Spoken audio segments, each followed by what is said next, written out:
Hi, everybody. This is Jeff Webb, the director of the Johnstown Symphony course. Again, welcoming you to this new web series in which we get a chance to meet members of the Johnstown Symphony course. Today, I am talking with Albert and Mary Jo Ghantous. How are you guys? Good. Hi, Hi. Jeff. We're good.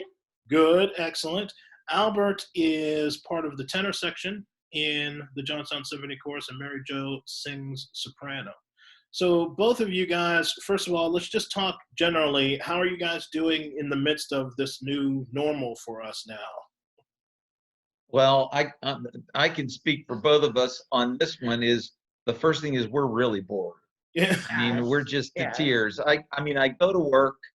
I'm not allowed to work, but I still go there and check in. And there's only so many things you can do around the house to keep you busy. Yes. Doing some major spring cleaning at this time. Awesome. Awesome. I would invite you over to do that at my house if we didn't have to do this Yeah. social distance, because we have not done that here at this house. Albert, why don't you guys tell us a little bit about, you mentioned going to work. Why don't you guys tell us a little bit about what you do for an occupation? Okay. Well, I'm the owner and president of Elias Painting Company. It's a 60-year young painting contracting business in Johnstown. We do commercial, residential, light industrial, and our forte is church restorations. We do that if I could do that, and nothing else. That's what I would do. Again, been in business for 60 years. My mother and father founded the business, and I took it over in '93, and I have never looked back. I love it. I love what I do, and continue to this day. And hopefully my son will follow in my footsteps and take it to the next mark, which hopefully will be 100 years, which would be really cool. Excellent, excellent. Well, how did you guys get involved in music, generally speaking? And so what is your musical background? And then how did you guys end up getting involved in the symphony chorus? Sure. Well, I have been singing pretty much since birth, my whole life, starting with church choirs and then in school in various things, all the way up from elementary through high school. And had a really great opportunity at UPJ to sing in the concert choir, which you are now the director of. And that was a great opportunity and such a good time. Had a chance to participate several years in the PA Collegiate Chorus, and that was a great and unique experience as well. And took voice lessons for many years, first with Lucille Ringler and then with Charlotte Aubrey. And so I've been singing a long, long time. And how we got involved in the chorus, I have to tell you, I have been wanting to do it for many, many years before we finally did it. It's been like a goal for me, throughout these years. And when our good friend and office manager at Elias Painting got involved, we were like, well, why don't we do that? We can do this. So that's how we got involved. And both of you throughout your lifetimes have been involved in musical theater as well, correct? Yeah, that's true. Yeah, were you a theater major at UPJ? Yes, we were both theater Yes. majors at Okay. UPJ. Yeah. We actually met on stage during the a musical production of A Robber Bridegroom. I had the lead. She was in the chorus, and it was not love at first sight, but there was serious interest there for both of us. It really wasn't No. at first, but No, it is now, and It that's is the now, important part, yeah. I guess. yeah. Who worked over who? So like who like made the first move? She did. She did. No, Yeah. it was not me. It was him. Let's put it this way. I may have made the first move, but she ensured the long-lasting There relationship. you go. Yep, that's how it happens most of the time. Yeah. Albert, you did the same thing. You took voice lessons as a younger person as well? Yes. At age 9, I very early started to take lessons from Helen Spanovich. She was a powerhouse musician, instructor, director in the Johnstown area for 9 Orthodox churches. and she also played in her own band. She played violin, but she taught voice and instructed these choirs.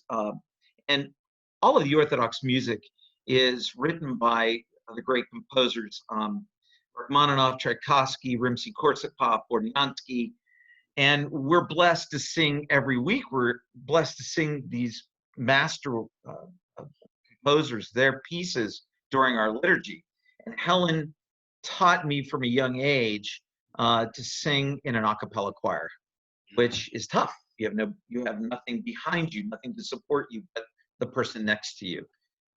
So I did that for years, and then was involved in musical theater at Westmont Hilltop High School, where I had the leads in the shows. That springboarded me to the University of Pittsburgh at Johnstown, and I performed there under the tutelage of Dr. Rodney Eatman, and still studied voice at that time. That was with Charlotte and Raymond Abre, and did a lot of good work with them also, and studying opera, which was really beneficial to me. Right. And still today, to this day, we are involved with theater, and at the Band of Brothers, which both of us serve on the board, and also you do. We serve with you, and are involved in theater and musical theater there. So what year did you guys join the symphony chorus? This year will be our 4th year. In September. Okay. In September. So one of the things that I've asked a couple of people is, I talked to Howard the other day, a member of the chorus who's been there for 45 years. Right. Not quite as long, you guys clearly not quite as long. But for interest's sake, can you name, maybe at this point, because it's been 4 years, maybe one or two of your highlights of being in the symphony chorus, a concert moment or a piece of music that you just thought was great? Oh, there's so many of those, yeah. But yeah, go ahead. You go for it. I would have to say that the Messiah is probably the one that always puts me over the edge. I just love the piece. I love Handel, and it's a piece that I can relate directly to the Johnstown Symphony, because that's the piece, as I was listening in the audience when James first did the piece. We were not in the chorus, and we listened, and I loved what I heard, and I said to Mary Jo, we could also help in the chorus. Let's try, let's audition. So that piece holds a certain spot in my heart. And also, I got to tell you, I would never have been in the Johnstown Symphony if it wasn't for James and you. I would never have even considered it. Seriously. Well, we appreciate that. James, yeah. He's referring to our music director, James Blatchley. What about you, Mary Jo? Well, let's see. The Prison was a very interesting piece that we did several years ago. And last year, for the 90th anniversary, I just loved the Mahler Symphony. It was just beautiful. I think that was one of my favorite pieces since we've been here. That was a major undertaking.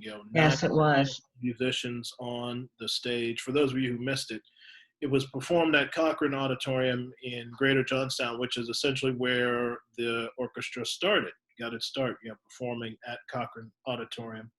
And so to celebrate our 90th anniversary, we went back there for that concert. But we are much bigger now than we were then.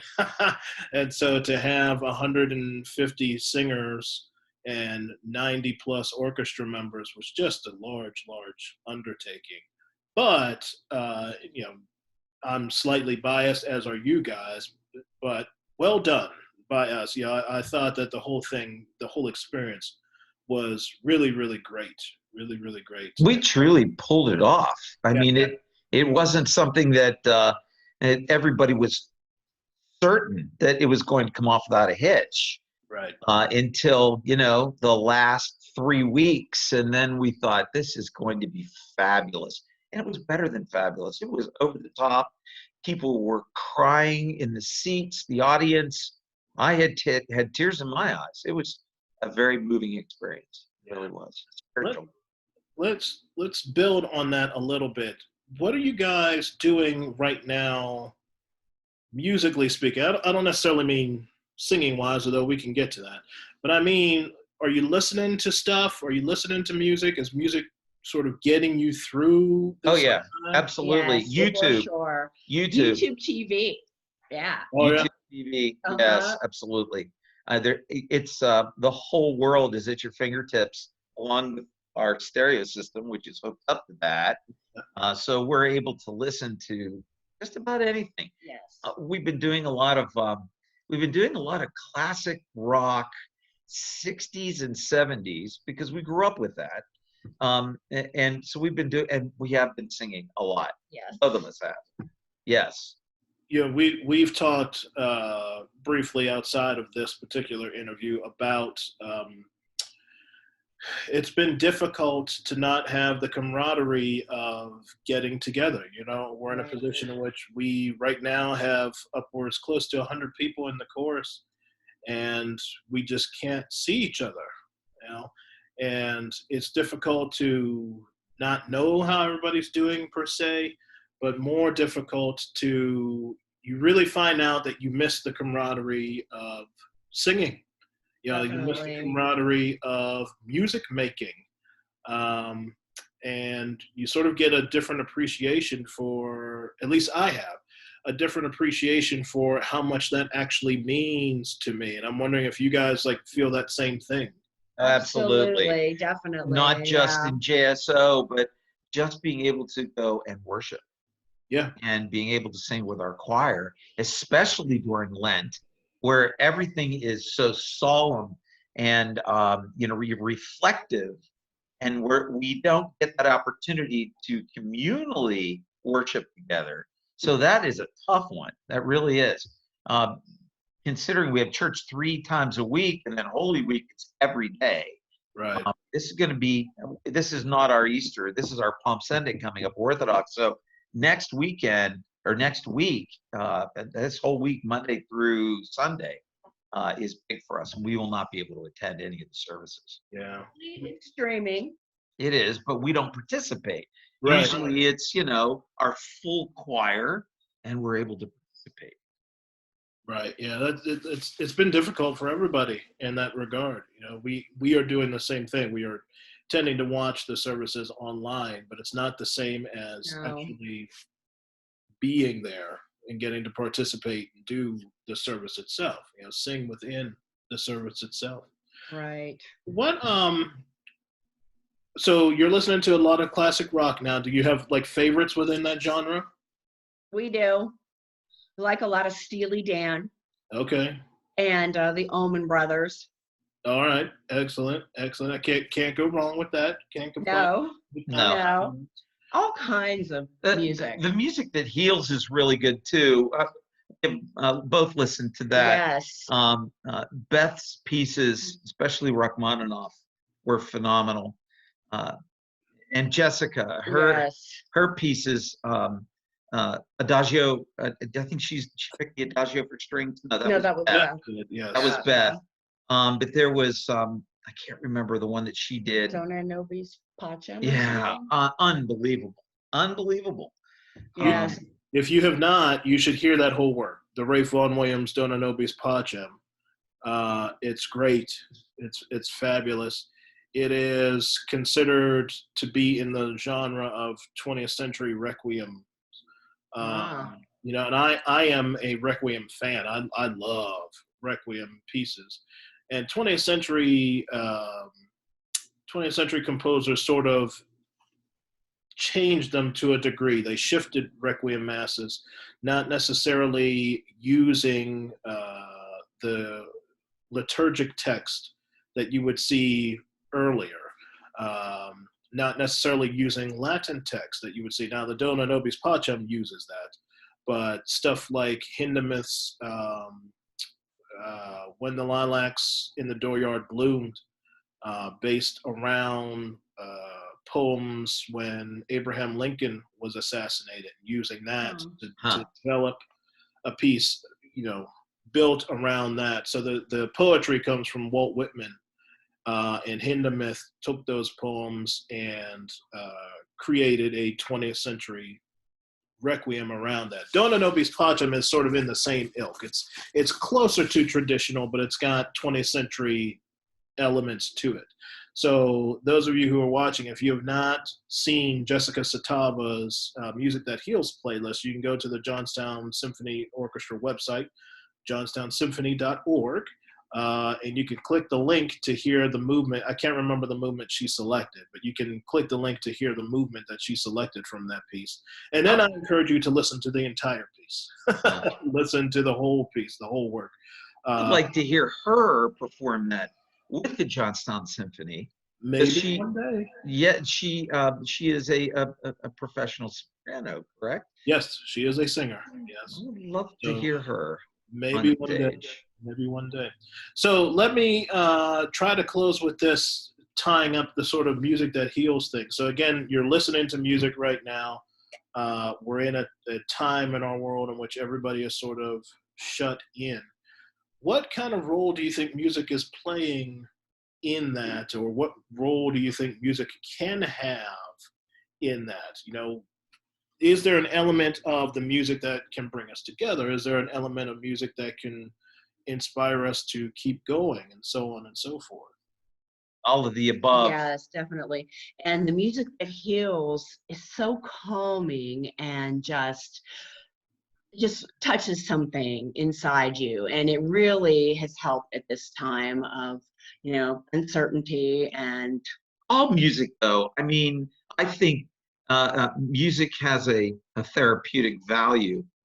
And especially for Mary Jo and I, if we didn't have music, I would rather give up an arm rather than to have no music in my life, because that's something that's getting us through this hard time. Definitely. We listen to music constantly. Let me ask you this. Do you listen now, because we're in the middle of this, are you listening to music differently in any way, shape, or form than you did before all of this? Sorry, I know this is like throwing you on the spot. Yeah. Well, as I listen to the Adagio for strings, tears are running down my eyes. Not that piece is not giving me tears running down my eyes when I've listened to it before, but I'm listening to it with a new sense of gratitude for what we have. Yes. Because definitely. we really are in a crisis mode. And I kind of have a funny feeling that this is a lot like what my mother went through and her relatives during World War II, and music was a big part of that in her life. And but they were able to socially connect with one another. Yes. They were able to go places where it's totally different now. It's a different animal. Right. Hard time. Great. Well, thank you both. It's good to see both of you. And, we look forward to the day in which we can do this in person as compared to online. But Albert and Mary Jo, thanks so much. We appreciate it. And hopefully we will see you guys soon. Thank you, Jeff. Thanks, Stay Jeff. out there. Take care. Thank you. You You too. too. Right.